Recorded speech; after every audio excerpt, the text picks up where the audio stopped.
ICA webinar.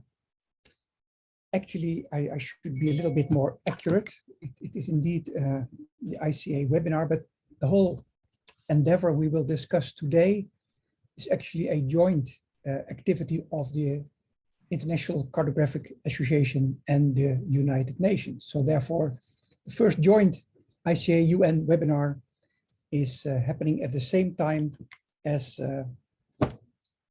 the ICA webinar. And what we will do, maybe first a few house rules, so to say.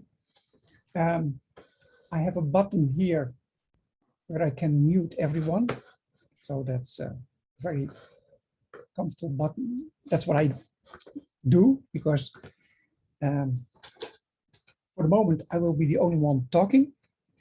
What will happen is that we will have 5 presenters of the team.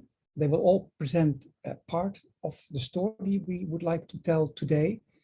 And at the end, there should be ample time for questions and discussion. And then it's possible to activate your microphone.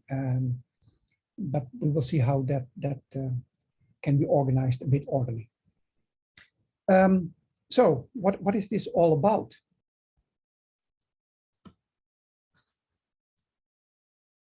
It's actually about a book project, and the book project is I will tell a little bit about the history in a few moments, but it's about Mapping for the Sustainable World, a new publication of the ICA and the UN. Actually, the United Nations is the formal publisher. It is formally published as an e-publication. And on this slide, you will see the link where you can find it, but that will be announced later on in more detail as well. If you go there right now, you will find the first version of the book. A new version, updated version, will be published in the next few weeks. It's being processed so it fits the library. And we will also make a print version of the book, but that will be in a limited edition, so to say, and will be available at selected locations. So it's not for sale. So for instance, it will be distributed at the ICC conference in Florence. So that's a good argument for you to go to Florence, join the conference, and collect the book. The book project, as you can see by the logos, is not only a joint ICA-UN project, but also the resources of the University of Wisconsin-Madison, the Carto Lab, and my own lab at the ITC at the University of Twente have put in lots of resources to make this possible. So that's why I have to mention them too. Okay, so those of you who are already a little bit longer familiar with the activities of the International Cartographic Association, they also know that in my period as president of ICA, we started in 2015 a kind of poster project on the Sustainable Development Goals. So the idea was to see how ICA could help with reaching these goals. And we did this by creating posters. And these posters were created by the ICA commissions, and each commission took one of the SDGs and created a poster. And here you see on the right side the result of the design commission tackling SDG 14 Life Below Water. And at the bottom left, you see an exhibition of these posters in the United Nations headquarters in New York. And you can imagine that we were quite proud to be at that location with our posters as International Cartographic Association. That was actually only the beginning, the start of the... Sorry, I have to use my mute button, but that was the start of our adventure, actually, because the posters were quite popular, I have to admit. And then the idea came that, hey, maybe we should do more. We should make our knowledge available to people, let's say in the UN community, in the community where people were working with the Sustainable Development Goals. And we would like to offer our knowledge. And we thought, okay, a good way to do this is through what we nowadays call open education channels. So that we offer our knowledge for free. And later on, at the end of this presentation, you will see more of what this means. And that was the start of creating the book. And the book itself consists of 4 major parts. Here you see the table of content, and of course you cannot read it, but that's not so important. Later you will be able to download the whole book and read it. But it has 4 components. The first is about the SDGs and geospatial data. Then we have a section on map design considerations. We have a section on maps and diagrams. And then at the end, a section on map use environments. It's about interaction, animation, web maps, etc. Of course, you have to realize that the group of people who made it, they have a certain perspective on our discipline. And of course, that's what ended up on paper. And you might always have different opinions or different perspectives on certain items in our discipline. Also, it doesn't completely cover our cartographic discipline simply because we concentrated on the Sdg indicators. And these statistics are very much linked to, let's say, administrative units, in our case, the countries. So all kind of maps for the natural environment, they are not necessarily covered. So what will happen next is that Ayako will take over and will talk about the SDGs. After that, Rob Roth will talk about design and how we design the maps and the book. Then Guillaume Lessourt, he will discuss, let's say, the data behind the maps and all the processing. And Britta Ricker will then talk about 1 or 2 typical application problems we faced. And at the end, I will come back and take you through the future, hopefully. So, Ayako, please. Thank you, Menno-Jan. So good morning, good afternoon, good evening, colleagues. So what are the global challenges in today's world? Global social issues such as racism, gender equality, economic inequalities, threat to international peace and security, environmental issues in the form of climate change, food insecurity, and of course, the global health emergencies such as COVID-19, which we are collectively living through today. United Nations is an organization which tries to tackle these global challenges, whether it be international peace and security, human rights, socio-economic development, humanitarian assistance, or international law. Next slide. The 2030 Agenda for Sustainable Development, referred to as the Sustainable Development Goals, SDGs, was adopted in 2015 by the member states of the United Nations as an overarching blueprint or a plan of action for people, planet, and prosperity. 17 goals were agreed to address global challenges and to achieve a better and more sustainable future within 15 years. The goals were divided into 169 targets as a demonstration of the scale and ambition of this universal agenda. One can therefore say that the SDGs is an integrated global plan of action. As geospatial information experts, we often ask, how can you measure and monitor global challenges without geography, as everything is happening somewhere? The global community is increasingly becoming aware that geography is a fundamental cross-cutting aspect that cannot be ignored. It is in the means of implementation that we, members of the scientific and data community, have an opportunity to contribute. Next slide.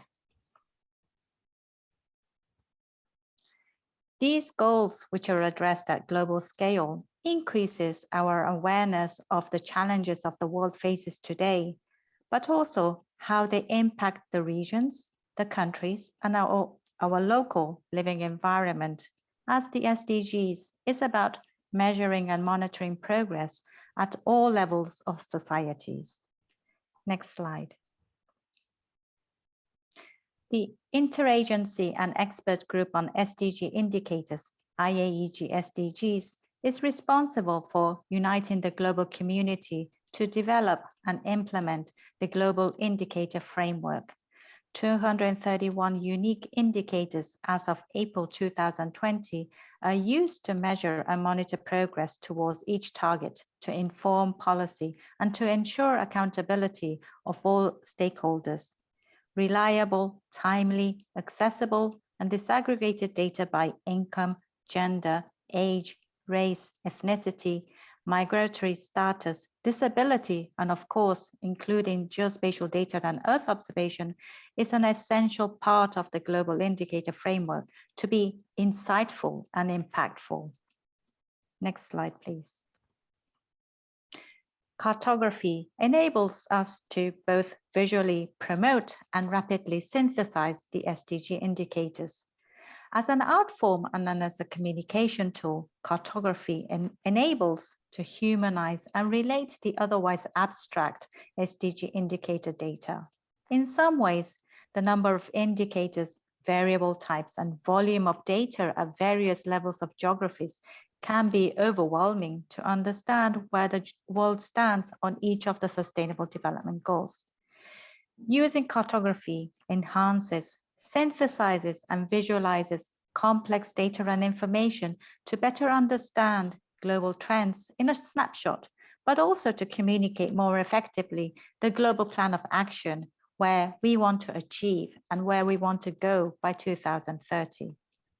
So, how is the book designed to be useful for the readers? For this, I would like to pass the floor to Rob. Over to you, Rob.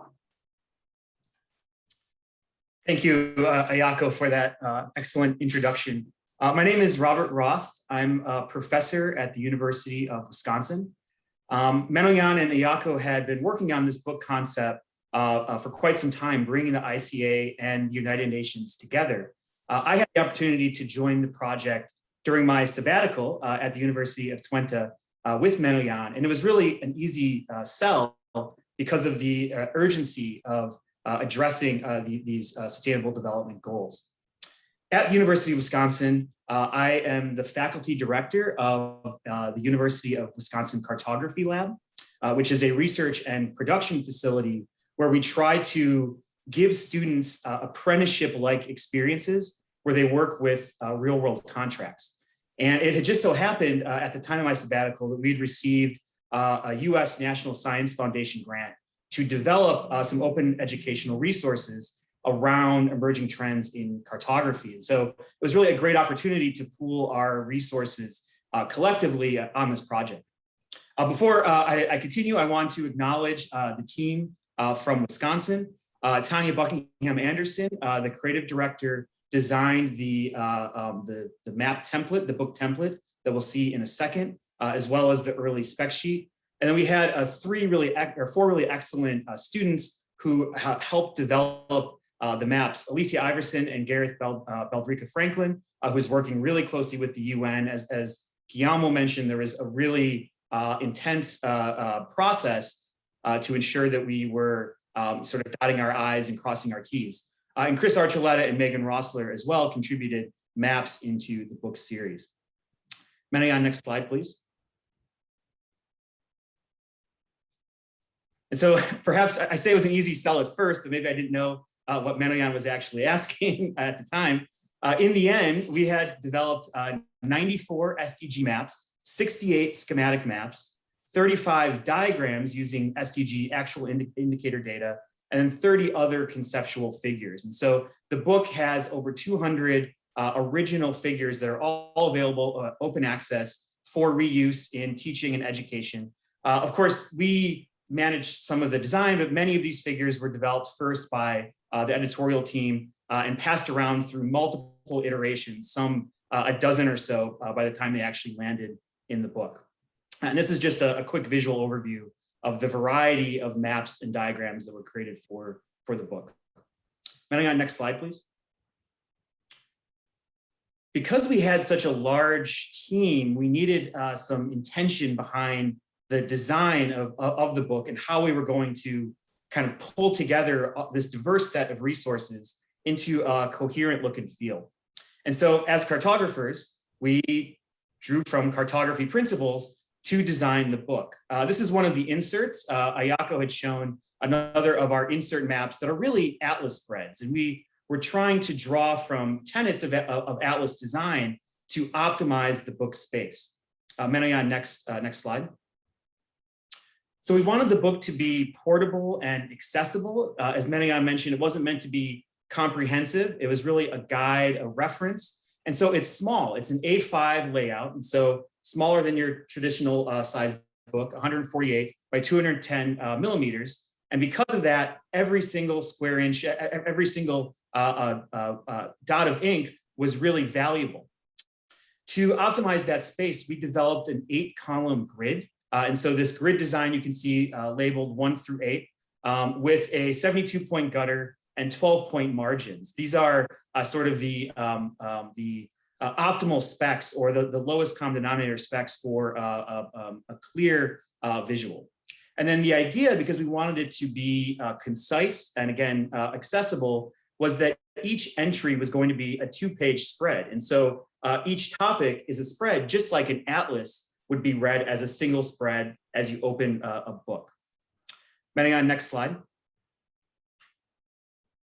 And so we brought this 8-column grid template from the maps themselves, again, thinking like cartographers, into the book. And so here you can see our atlases. We actually showed the breakdown of one of the atlases as a figure. But you can see the 8 columns and how they laid out into 4 columns of text. And then how we tried to design to make use of this rectangular space to optimize the grid while still having a consistent buffer between figures and captions, and then the main flow of the text. And we worked quite a lot to revise the text so that it fit the figures. We were really designing with the visuals first in mind. Moving on, next slide, please. And so just a few more examples of how the designing with the grid and thinking about layout principles and visual hierarchy that we as cartographers know quite well. This entry on dimensionality, you can see on the left, we had 4 figures that were 2-column squares, perfect square spreads that fit within that column design. One of the nice things about using a column-based grid is that you can extend to say 2 or 3, or in the case on the right side, just 1 column, and it has a balanced look and feel. You can see that on the right where we're showing Middle Africa, the map itself is within the column design, but we've let some of the symbols break the grid. And that provides kind of a clean but still whimsical design to the layout. And so we spent a lot of time just pushing around individual legend items in order to make this book coherent and fit within this sort of tiny amount of space. Moving on, next slide. And so just a final example of our grid design. This is probably the most complex layout that we have in the book on bivariate maps. You can see how once we kind of created this template, it actually enabled us to come up with solutions quite quickly. And so we were able to take the content from the editorial team and figure out how it was going to fit into these column designs. And so on the left, you have an example legend or how to read bivariate legends. That's fitting within a 2-column design. On the right, we have 3 maps with 3 complex legends, but using the column design, we're able to balance the caption with the legend and with the map itself. Moving on, next slide, please.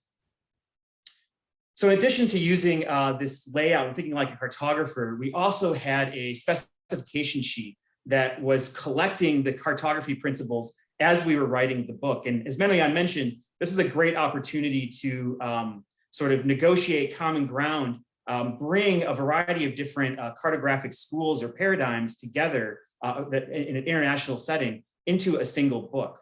And so we were using the spec sheet as kind of the anchor point of our own conversations within the editorial team. Menayan, next slide, please. And so just an example of how, I guess, how nerded out we actually got. This was an example where we were using color theory. This was slides from an email chain. So this is the editorial team talking through an email to determine how best to complement some of the colors used in the SDG icon logo. And I can admit, this is one where I, in the end, was wrong. Guillaume won this argument, but it was great fun to be able to use the book and the visuals to really puzzle through the best ways to represent SDG indicator data. And I think for the first time, we really had a collective sense of what was possible in mapping these SDG indicators. Marianne, next slide. And so there's 51 entries, I should say. It was 50, but we decided to add one on Map Legends because our spec sheet became so important to the design. And really, as an educator, thinking about a specification sheet first is, I think, a really great activity for students. And so my final slide then, Marianne.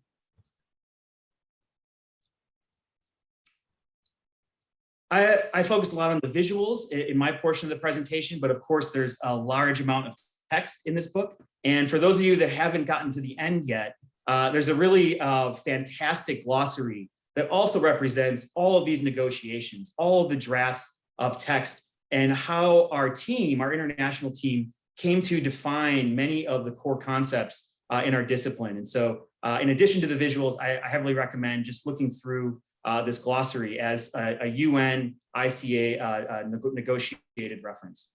With that, I'm going to hand it over to Guillaume Lesord, who'll talk more about the broader processes for the book. Thank you. Thank you so much, Rob, for the introduction and for unveiling some of the conversation that we've had in the past during the making of this book. It was certainly a very interesting discussion between the two organizations with the challenges that it poses to work in different locations, which now we're all used to with the COVID crisis, but we had started before the COVID crisis on this book, and certainly some of the challenges that we've had on data or sharing the same kind of ways of working together was an interesting challenge. So my name is Guillaume Lesord. I work with the United Nations Geospatial Information Section, and I'm going to talk a little bit more about, I guess, some of the figures that Rob talked about in the book.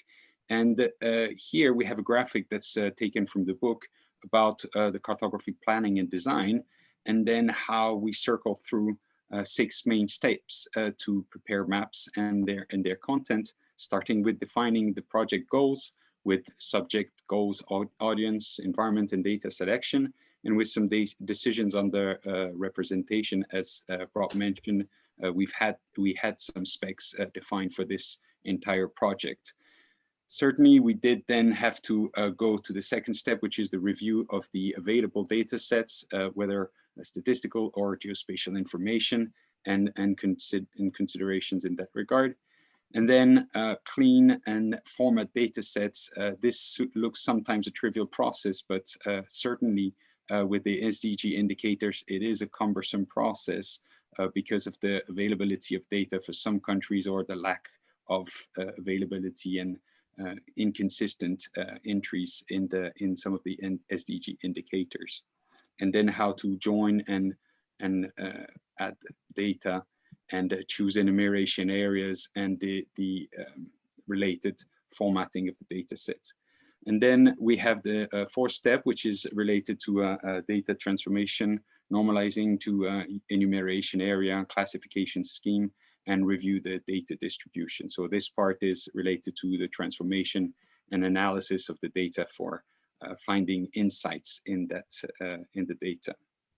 And then there's the execution of the map design with the projection, the civilization, scale, extent, thematic map types choosing, and the related symbology. And finally, the self-edit and consultation feedback amongst the two teams, as mentioned by Rob, sometimes just on picking color, design, final touch-ups. Even though we had formal specs initially, still we had to go through a couple of iterations and emails exchanged to make sure that we were fine-tuning those products. I want to say that there is one arrow up. If we can go just one back, Menoyan, thank you.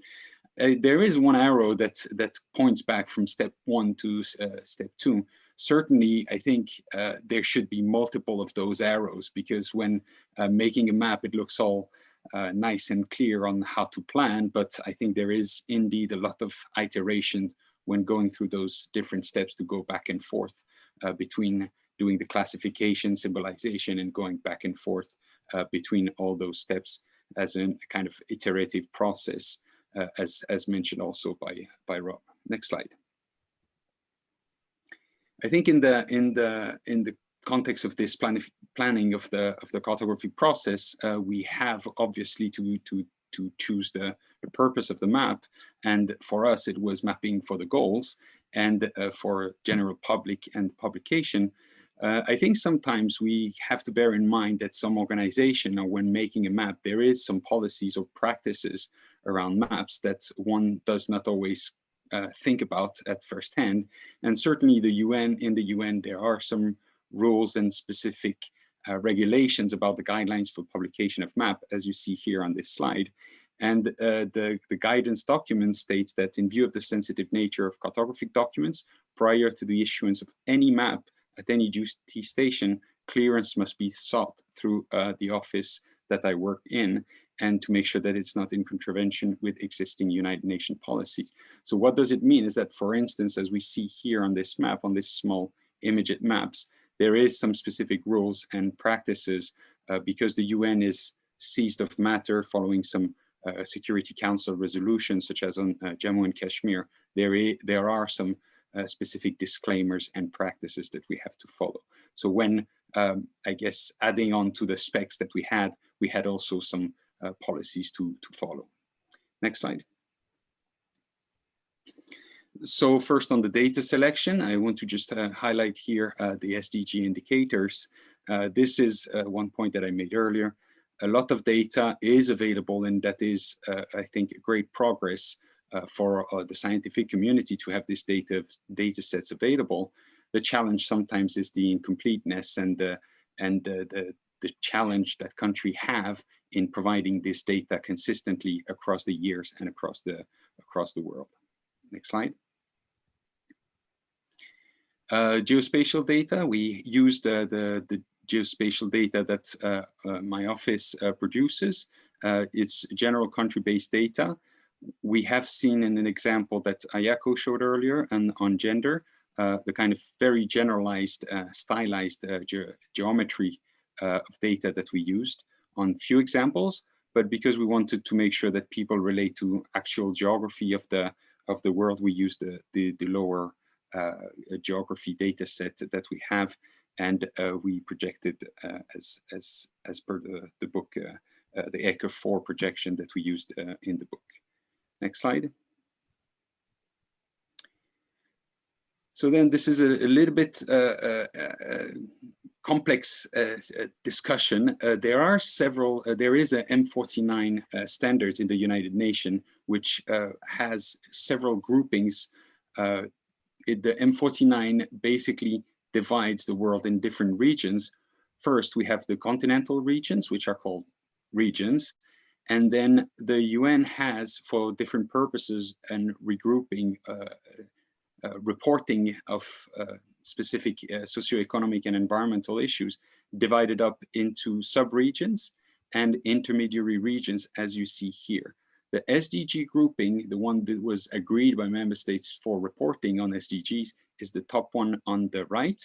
And so those different enumeration areas allow to compile or present the information as we see fit for the different Sdg indicators. Next slide. And then there's the part, as I was referring to, transform and analyze. Some of the geographic features may need to be transformed, as we have seen in some of the figures that Rob introduced earlier, to build some cartograms.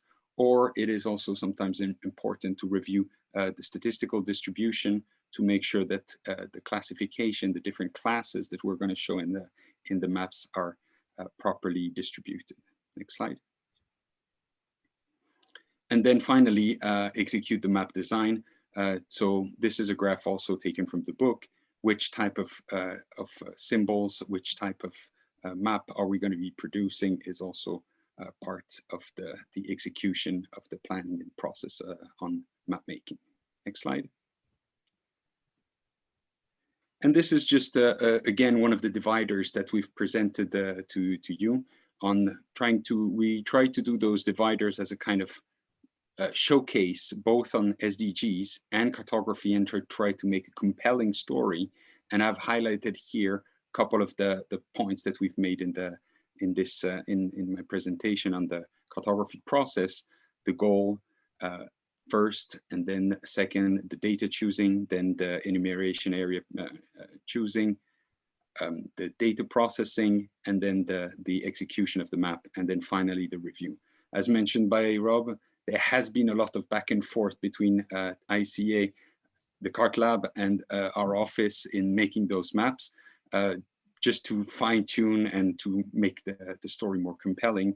We think it is a great achievement, and it is certainly was an extremely interesting experience for me to be reminded of some of the cartography principle that sometimes when in the UN in the daily job and we're getting caught by the operational demand, to take a step back and be reminded of some theory. So certainly it was a great partnership, and I want to thank all my co-authors in that.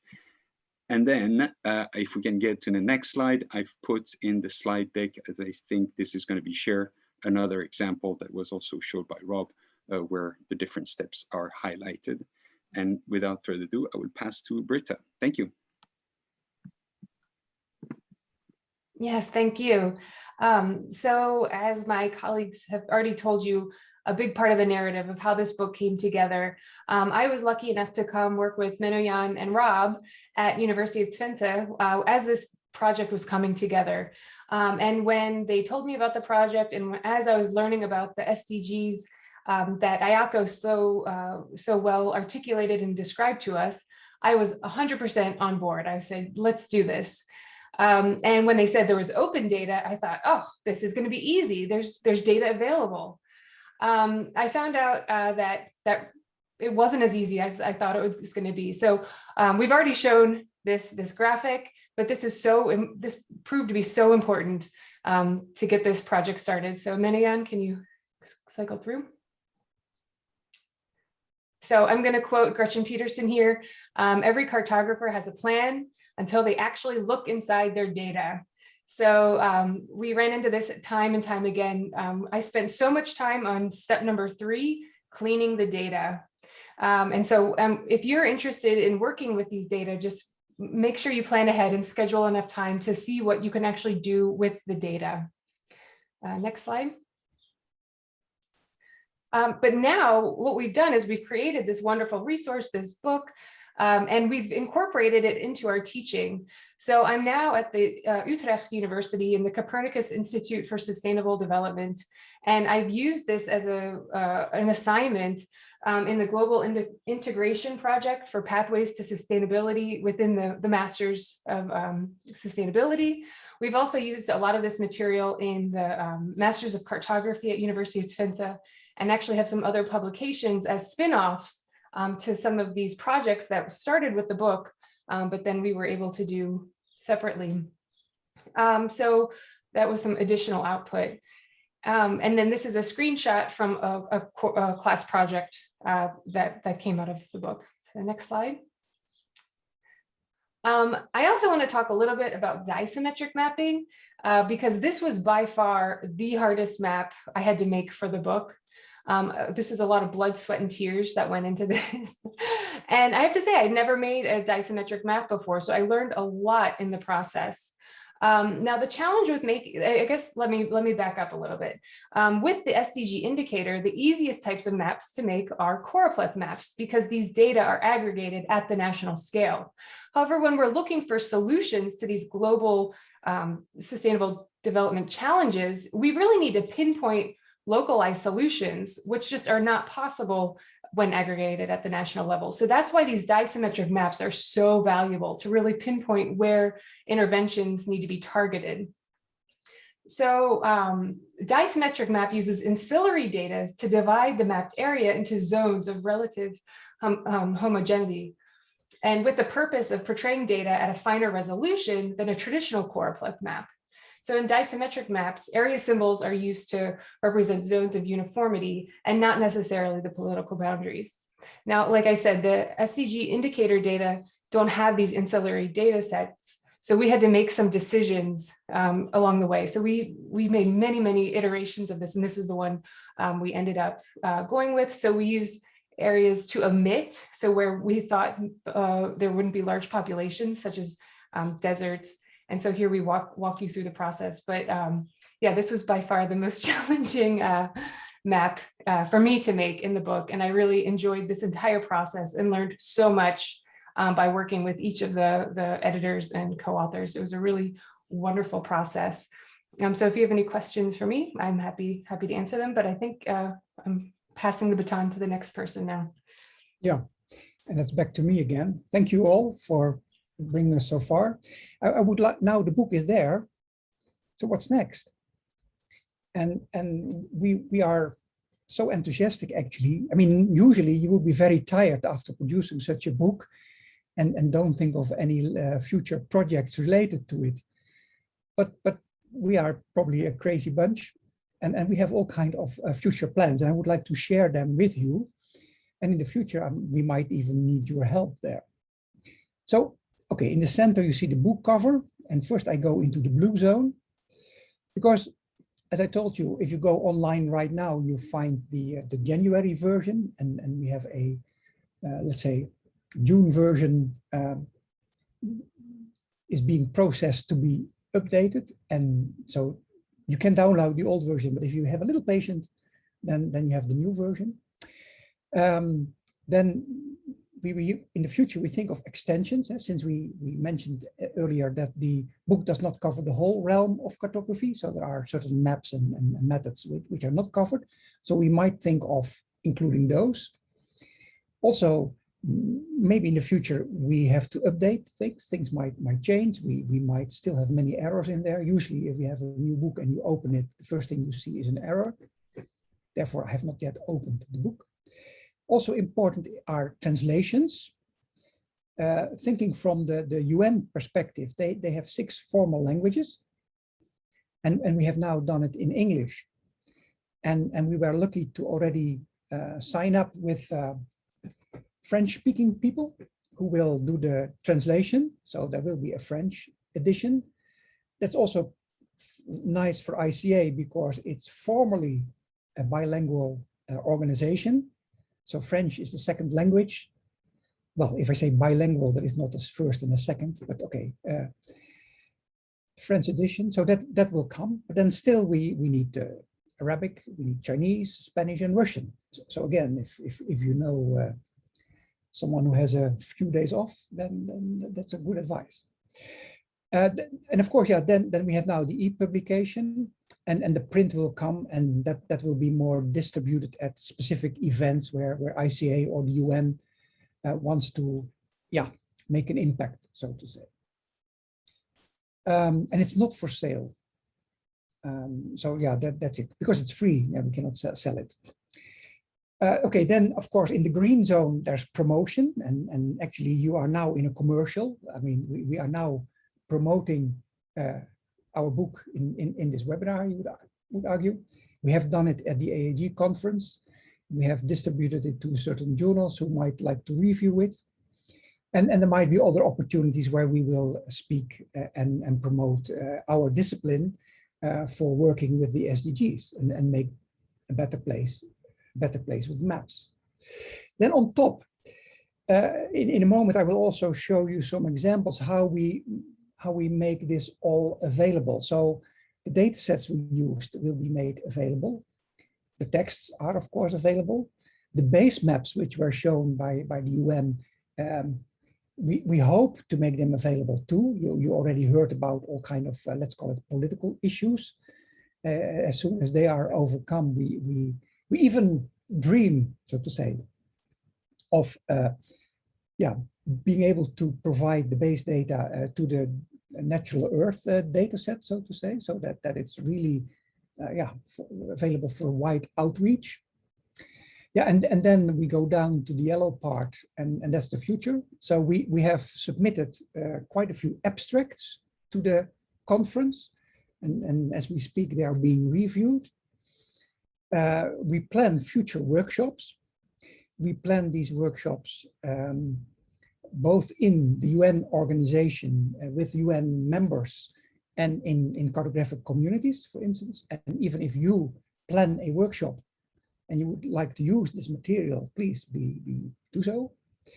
But also, let's say, from our own university backgrounds, we also aim at this open education. And there are 2 blocks left there: living textbook and QGIS tutorial. I come back to that right now.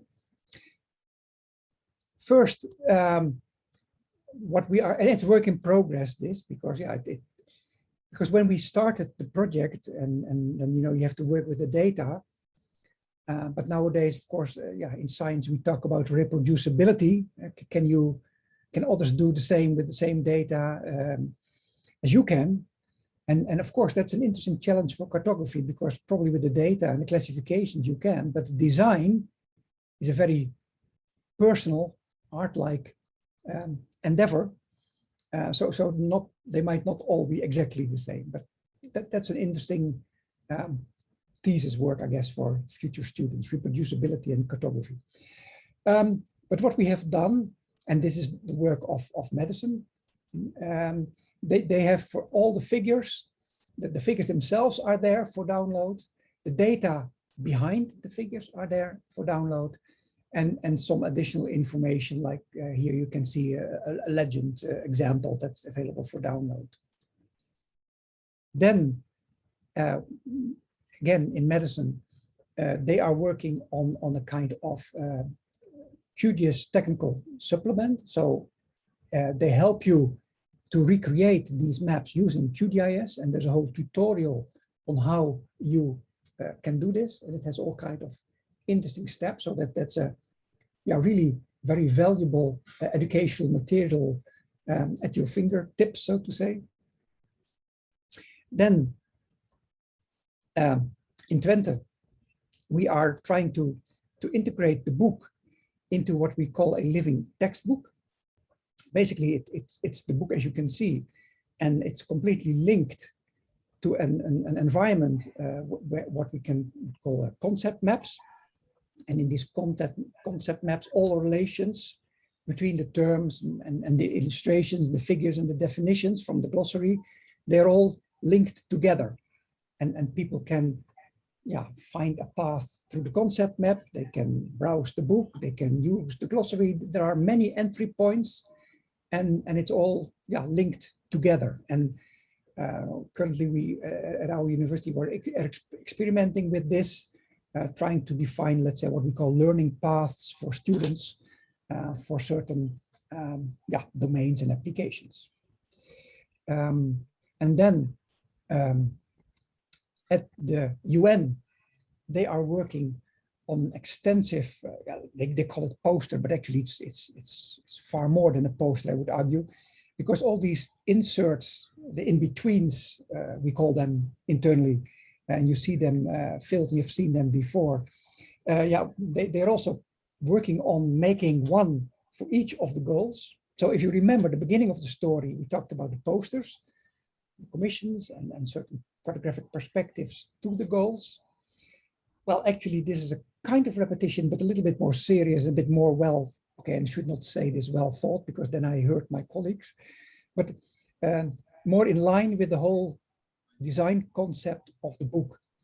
So the material of the book is again used in these SDG map pages, which is more for a wider public than for teaching purposes, but still the teaching is in there. And with this, I would like to end at least the presentation part of our first webinar. So I would like to thank you for attention. I noted that 80 people have been listening, or at least they were switched on. You never know these days what people are doing if they log in. So the question is, how do we organize the next part? And that's the questioning part.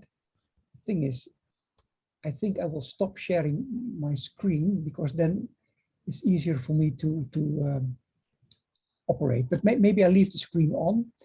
So I'm not so familiar with Zoom, I have to admit.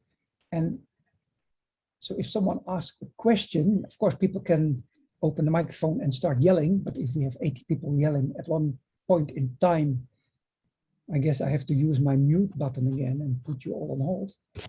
Under participants, people can raise their hands. Okay, under participants, people can raise their hands. Good. You can also leave a question in the chat. Yes, maybe well. that's the best, because then we can somehow record it. And but again, if someone wants, I see that the first hand has been raised, and that's done at least on my screen, and that's done by the president of ICA, Tim Trainer. So Tim, please. Dear Menno-Jan and colleagues that offered the presentation today, congratulations. This was an excellent webinar, well organized, very relevant. And I've been taking copious notes about what we might be able to do with this kind of an approach moving forward. Congratulations to the United Nations and the International Cartographic Association for what is not clearly evident to all of us, but we know that collaborating with such diverse objectives and very precise policies, and I can tell you from my experience with SDG data, messy data, this was a phenomenal outcome. I know it was a longer time than those who were participating in it actively wanted it to be, but I am totally impressed by the speed with which this project came to conclusion. So major congratulations to the team, to the editors, to the students who gained so much valuable experience from this. And I really look forward to the future opportunities that this book has now begun for both organizations, the United Nations and the ICA. So thank you, Menno-Jan. Thank you. Okay, thanks for the kind words, Tim, on behalf of all of us, because we enjoyed it, as you might have noticed by the way we tried to present this endeavor. Anyone else who would like to make a comment or has a question? There is a question in the chat, Menno-Jan. Okay, I'll check there. Okay, Anthony Cooper, would you like individuals or groups to take on mapping specific indicators? Yes, okay. Maybe I now make a little jump, Anthony, to the Atlas Commission, because the Atlas Commission at one time expressed the ambition to create a kind of atlas for these indicators. I think it would be interesting. I'm currently not asking for individuals to map all these indicators, because again, you need a very good plan to do this. And another thing is that things with the data change constantly. So what would be interesting, for instance, would be if you have an online map which automatically taps into this UN databases and updates it, let's say, on the fly, without too much human intervention, so to say. But that's more, dream in a way. Technically it's possible, but with all the problems, I call them, we face during the process of making these maps, that will not be that easy. So thank you for this question, Anthony. Then I see Ismael, how can we harmonize national maps and maps endorsed by the United Nations? Well, that's a question I pass on to Ayako. Sorry for this, Ayako. Thank you very much for that question. So harmonizing information is always about context. and also about our messaging. So even within the United Nations, within the United Nations Secretariat, we have the statistical community who actually collects data and information, not only in the context of the membership reporting, but also the reporting agencies. And therefore, the results in terms of the statistical grouping and the visualization is different depending on the context. And in this context, I think what is important for you to be mindful is that here in this exercise, we have actually focused very much on a global context. What would be very interesting is to actually go down to each geographical level, at the regional level, sub-regional level, where we have colleagues in United Nations, the Economic and Social Commissions in the different 5 regions, where they are interested in actually harmonizing the regional challenges in that geographical context.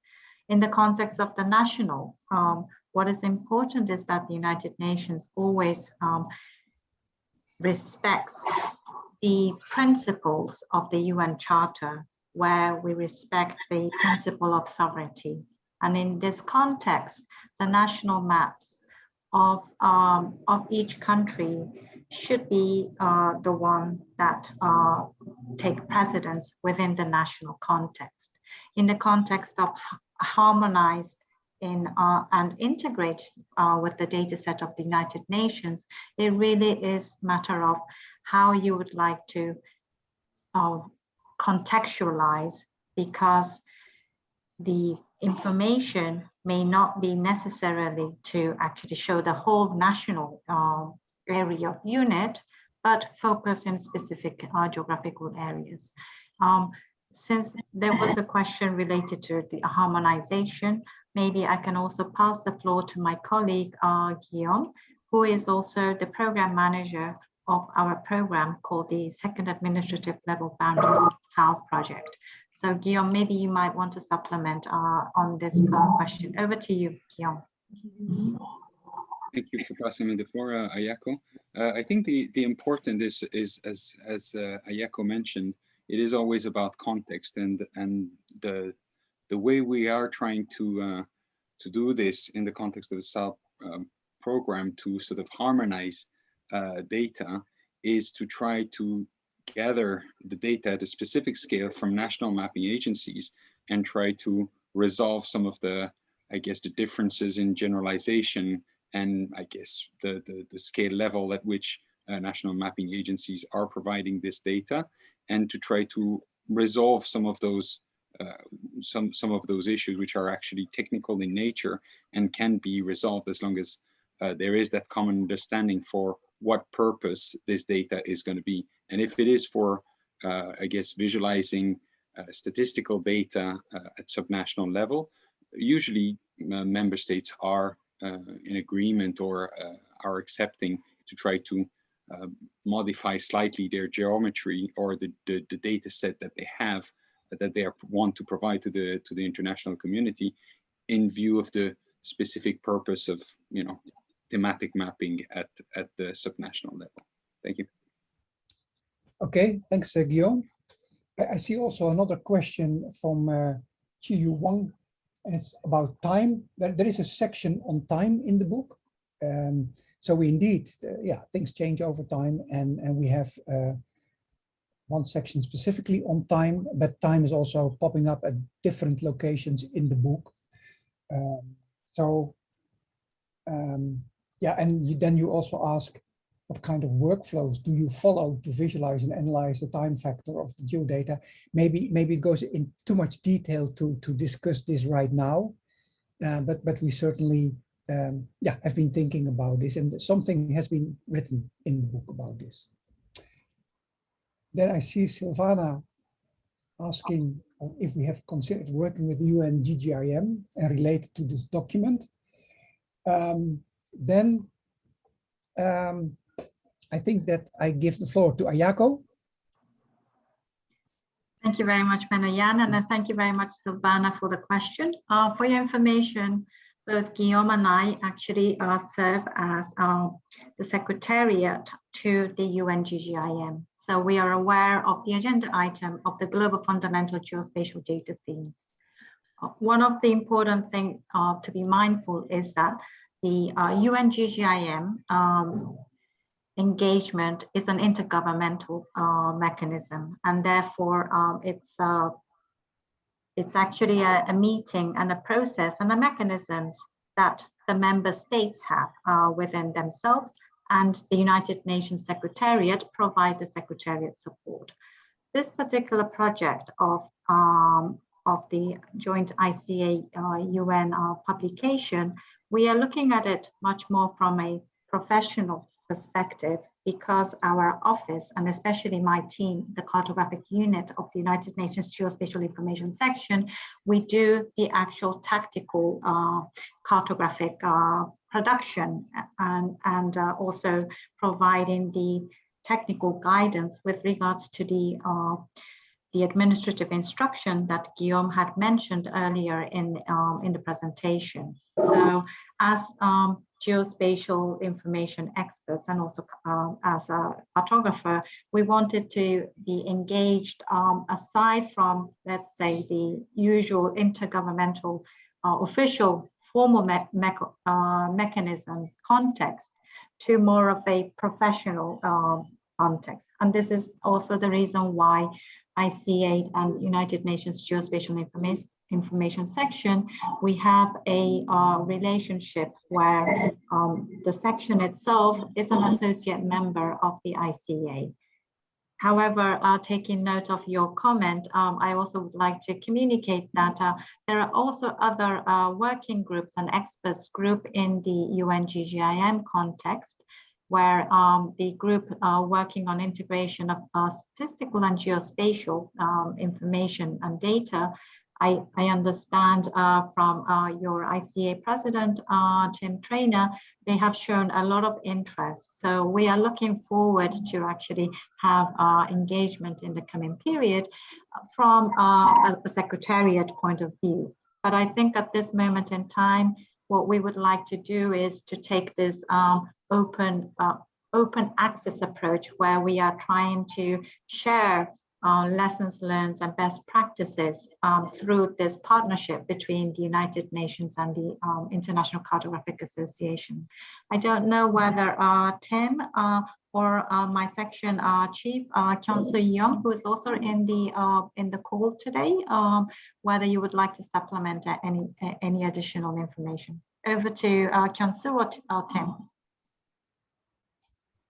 Well, Ioka, this is Tim Traynor. I'll just jump in very quickly and say that I still am very active with UNGGIM in a variety of contexts, as having been the former co-chair of UNGGIM.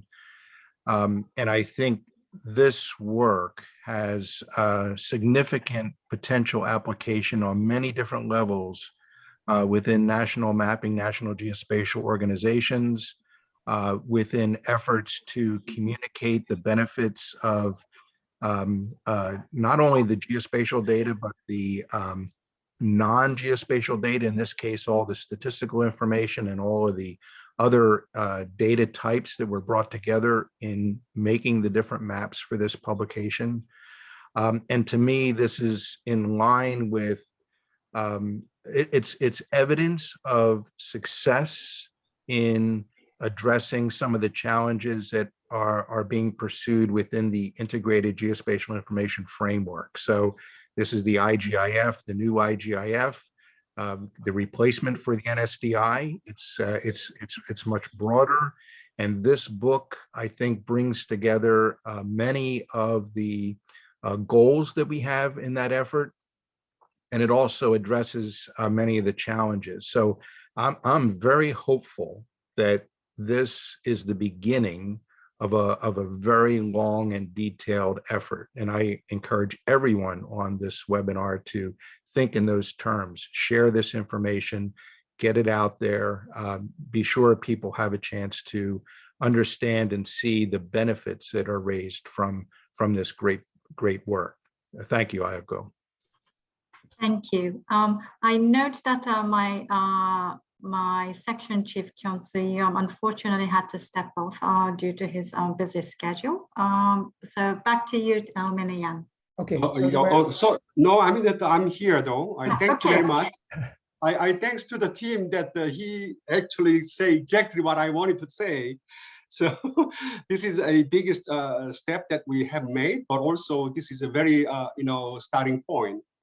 And as what Tim mentioned, that is this excellent effort has to be aware by many people. So now we have a kind of we need to be put some of the effort that how we can actually be propaganda or marketing and sale to be aware on this aspect. But from our side, as a joint effort between the ICA and UN, we will need to see that this is the first step, that we need to collect some of the feedback, that how we are able to be advise and guide and follow up to be continuously improve and support for the benefit of the global citizen and for the benefit of the global demand. So I think so we actually are very happy to be build up the first very important milestone, but there are many things I need to be further.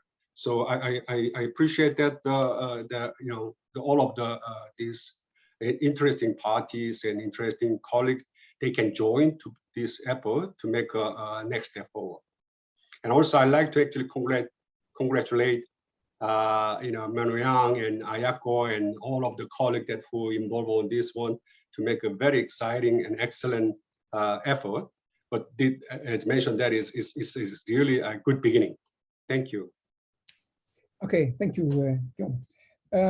Okay, going back to the chat, there were some questions about the data behind the maps, and Rob has put in the chat the links to the slides I showed on the tutorial and on the data archive, if I can call it like this, related to the book. Then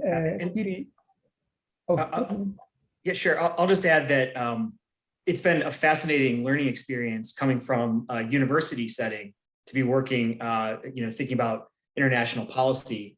And we've been trying to kind of capture all of that insight at UW and repackage it so that it can be integrated into a variety of different types of curricula that are international. And so I posted a couple links in the chat for those following along. We are trying to create really accessible short modules using open source software, QGIS, that could be either a one-week module, like a high school or secondary school education, or a complete introductory cartography course. And so thinking about how we can take some of the lessons learned and really, really easily repackage. And so I encourage you to look at the sort of the resources there. And Menoyan's efforts as well have been trying to think about the conceptual materials. And so there's a lot of visual materials you can integrate into lectures available through this process. And I know we're trying to think about workshops that bring that education outside of the traditional sort of university model as well. And so I think a really great outcome is sort of now we know how we want to go about mapping this data, and there's lots of ways to map the data. And so there's just a variety of educational resources that the ICA can provide to immediately integrate into your teaching. Okay, and that's exactly, well, I wanted to say that the two slides I showed on this, now you have the links in the chat. Then I see a question of Piri, and he asks how far this work has been infiltrated in the UN, if I translate it very roughly. And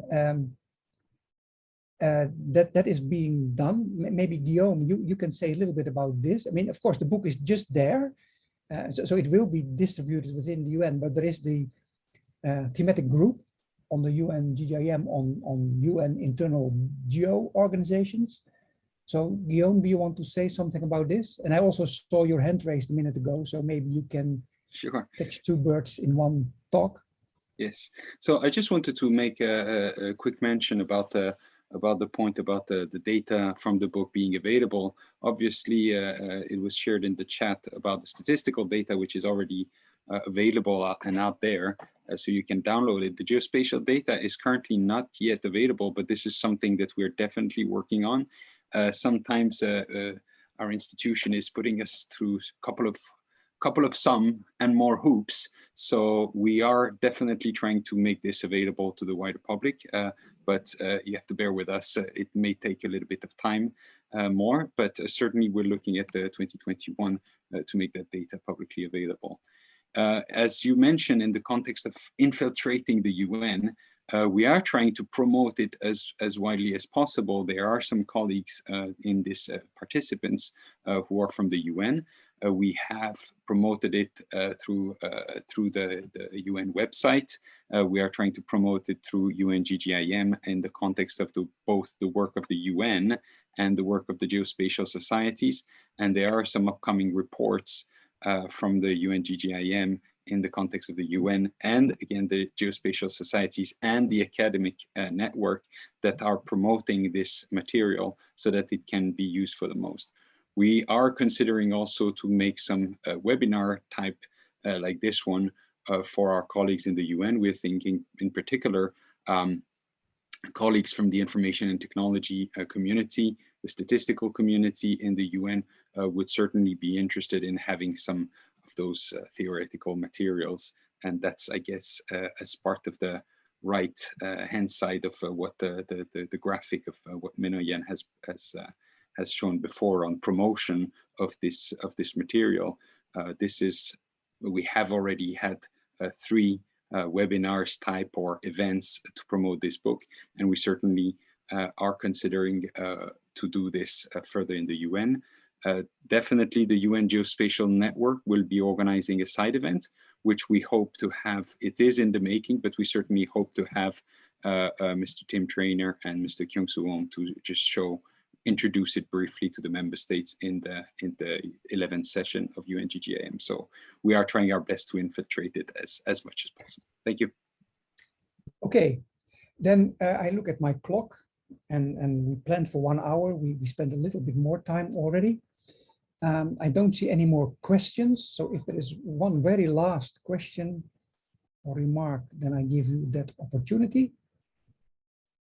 If not, then I would like to thank everyone who was involved in this webinar. It was our first ICA webinar.